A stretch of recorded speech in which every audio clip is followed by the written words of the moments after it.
Would you? हाँ. Assalamu alaikum, Dr. Zaik. वालेकुम अस्सलाम. आपका Okay. नाम और आपका पेशा. My name is Yashma Asad Gill and I am an actress. आपका नाम क्या है? Yashma Asad Gill. Yashma सरगिल. Yashma Asad Gill. जी हाँ. Okay, I know the time is limited, but I really want to address your contribution in my journey.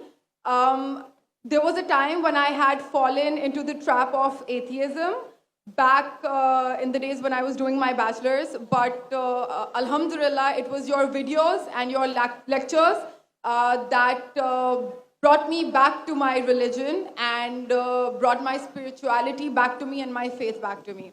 So Alhamdulillah for that, and thank you for coming to my country and especially my city. You've been a mentor and you are my, I'm literally shaking right now, I'm so sorry. You're, okay, so the question is, pardon me if I say anything wrong because my knowledge is limited, but at the time when I was doing my research and I came across your lectures, there was everything else that I could understand, but one question still remains, which is that this concept of predestination, and then there is this one concept of us human beings and Jannat having free will, right? तो अगर सब कुछ पहले से लिख दिया गया है, अब कुछ अगर सब कुछ प्रीडेस्टिन्ड है, तो जो कॉन्सेप्ट है कि अगर एक चोर कहीं पे चोरी करता है, तो वो तो पहले से नहीं लिख दिया गया था, उसको उसकी अकाउंटेबिलिटी क्या है उसमें फ्री विल के हिसाब से? बहन ने एक अहम सवाल पूछा है और वो कहती है कि पहले वो एक्ट्रेस थी और वो एथियज़म के जाल में फंस गई थी और मेरे कैसेट सुनने के बाद अल्हम्दुलिल्लाह वो वापस दीन की तरफ रुजू की और अल्लाह सुब्हाना व तआला ने हिदायत दी. उनका मेन सवाल है कि कदर के बारे में. मैं आपको मुबारकबाद देना चाहता हूँ कि आप एक फिल्म इंडस्ट्री से वापस सही रास्ते पे आए. बहुत मुश्किल है, अगर मीडिया के जाल में फंस जाते तो निकलना मुश्किल है, लेकिन अल्लाह ताला काफ़ी लोग को हिदायत दे रहा है. आपको भी अल्लाह ने हिदायत दी. जहाँ तक ये सवाल है, उनका सवाल है कदर के बारे में, अबाउट डेस्टिनी, फ्री विल, कि अगर अल्लाह सुब्हाना व तआला ने मेरे तकदीर में लिखा कि मैं शराब पीऊँगा और मैं शराब पीता हूँ, तो कौन जिम्मेदार? अल्लाह. ये सवाल बहुत कॉमन है, लेकिन अक्सर मुसलमान घबराते पूछने के लिए, क्या कोई फतवा न दे दे मुझे, मैं काफिर हूँ. अल्लाह सुब्हाना व तआला कुरान मजीद में इंसानों को एनकरेज करते सवाल जवाब के लिए.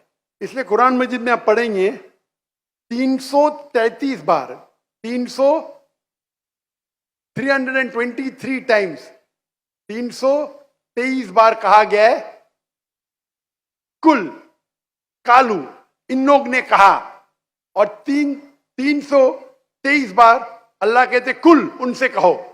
यानी कुरान मजीद एक क्वेश्चन आंसर बुक है. 323 टाइम्स पूछा गया कि ये क्या सवाल है, अल्लाह बोलता है कुल, कहो कुल. उनने पूछा अल्लाह कौन है, कुल वल्लाहु अहद. तो ये कुल जो है, सवाल करना कोई बुरी बात नहीं, लेकिन ये सवाल बहुत कॉमन है कि हम तकदीर में मानते हैं, ये हमारा ईमान है. तो अल्लाह ताला अगर तकदीर में लिखा कि मैं मर्डर करूंगा, मैं किसका कत्ल करूंगा और मैं कत्ल करता हूं, तो कौन जिम्मेदार?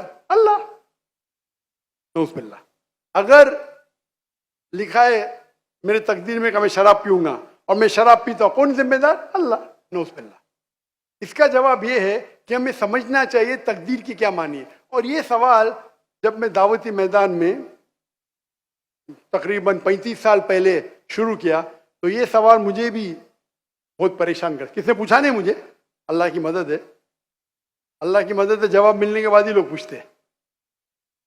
तो पहले चंद साल काफ़ी तहकीक की, लेकिन जवाब कोई किताब में मिली नहीं. जवाब मिला, फिर मैंने उलमा से पूछा सही है, तो उन्होंने बोले माशाल्लाह अच्छा जवाब है, अब मैं अभी पेश करूंगा आपके सामने. मैं मिसाल देता हूं कि अगर एक टीचर क्लासरूम में 100 बच्चे को पढ़ा रही है, 1 साल पढ़ाने के बाद इम्तिहान के पहले टीचर बोलती है ये बच्चा एग्जामिनेशन में फर्स्ट क्लास फर्स्ट आएगा, ये बच्चा सेकंड क्लास आएगा, ये बच्चा फेल होएगा.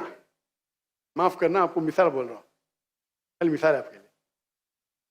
और एग्जामिनेशन के बाद ये सही निकलता है, ये बच्चा फर्स्ट क्लास फर्स्ट आता है, ये बच्चा सेकंड क्लास, ये बच्चा फेल होता है।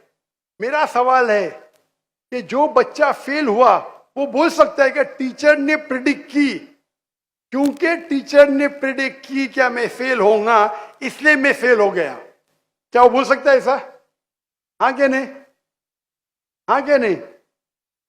नहीं। टीचर देखती थी कि ये बच्चा स्टूडियस है, बराबर होमवर्क करता है, ज़हीन है, ये बच्चा एवरेज है, ये बच्चा हॉकी खेलता था, क्लास में भी नहीं आता था, पिक्चर देखता था। तो टीचर ने देख के प्रिडिक्ट की, और टीचर अक्सर सही होती है, लेकिन इंसान है, गलती भी हो सकती। इसी तरीके से अल्लाह सुब्हाना व ताला एक इंसान नहीं है, अल्लाह के पास इल्मे गैब है। अल्लाह को पहले ही पता है आप क्या डिसीजन लेने वाले हैं। मिसाल के तौर पे एक शख्स आता है चौराहे पे, वो 4 में से एक सड़क को चुन सकता है, नंबर 1 सड़क, नंबर 2 सड़क, नंबर 3, नंबर 4। वो चुनता है नंबर 2 सड़क। चॉइस किसकी? चॉइस किसकी? इंसान की। हाँ क्या नहीं? हाँ क्या नहीं?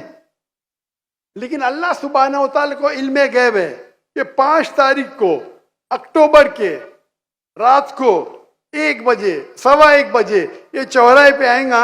उसके पास 4 चॉइस थे, सड़क नंबर 1, सड़क नंबर 2, सड़क नंबर 3, सड़क नंबर 4।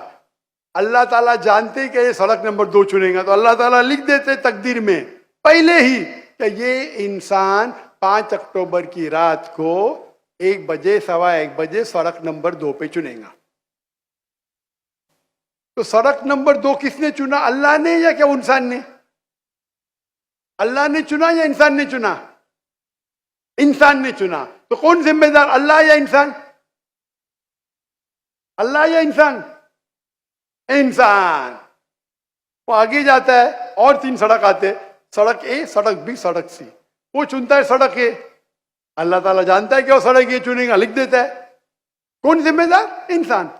अल्लाह जानते हैं कि ग्रेजुएशन पास करने के बाद वो इंसान ईमानदारी से कमा सकता है या चीटिंग करके कमा सकता है। वो चीटिंग करके कमाता है, अल्लाह ताला लिख देते कि ग्रेजुएशन के बाद ये इंसान को ऑप्शन नंबर था ईमानदारी से कमाए, चीटिंग करके कमाए।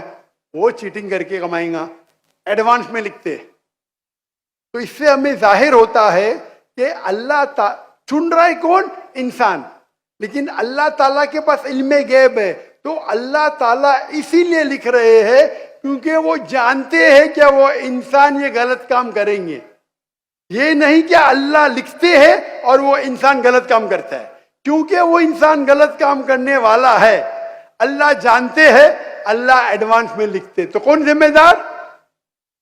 इंसान।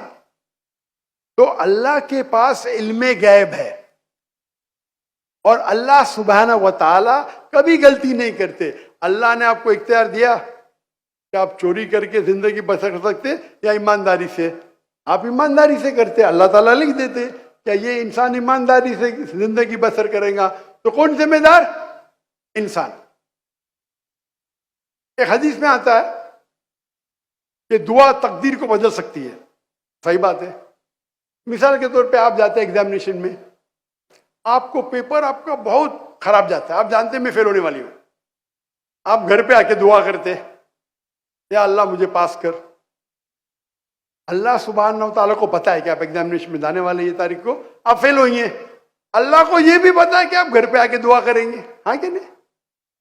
अल्लाह को ये भी पता है कि अल्लाह दुआ कबूल करेंगे कि नहीं। अल्लाह दुआ कबूल कर लेता है। तो तकदीर में लिखा है ये लड़की एग्जामिनेशन में जाती है, फेल होने वाली थी, घर पे आके दुआ करती है, अल्लाह ताला दुआ कबूल कर लेता है, उसे पास कर लेता है। तो हमें पता नहीं कि क्या होगा, तो दुआ करना अच्छी बात है। इसीलिए अल्लामा इकबाल फरमाते खुदी को कर इतना बुलंद कि हर तकदीर के पहले खुदा बंदे से खुद पूछे तेरी रजा क्या है। सुभान अल्लाह। तो तकदीर का मतलब अल्लाह सुब्हानहू व तआला ने आपको इख्तियार दिया है। 100% नहीं, 95%, 90। मैं चाहता हूं मैं दुनिया को तबाह कर दूं, अल्लाह ताला नहीं करेगा। लेकिन अल्लाह आपकी चॉइस आपके ऊपर छोड़ा है। आपको हिदायत दी कुरान में और हदीस में, आप फॉलो करो नहीं करो आपके ऊपर है, आपके ऊपर फ्री विल है। लेकिन अगर आप कोई गलती करते आप जिम्मेदार, आप कोई अच्छाई करते आप जिम्मेदार। तो इसीलिए तकदीर के बारे में अल्लाह को इल्म गैब है। तो जो भी गलत काम करते हैं आप करते हैं, अल्लाह ताला आपसे नहीं करवाता। तो ये अगर आप समझ लेंगे तो इंशाअल्लाह आप कुरान मजीद की जो तालीमात पे अमल करेंगे और इंशाअल्लाह आप जन्नत में जाएंगे। Hope that answers the question.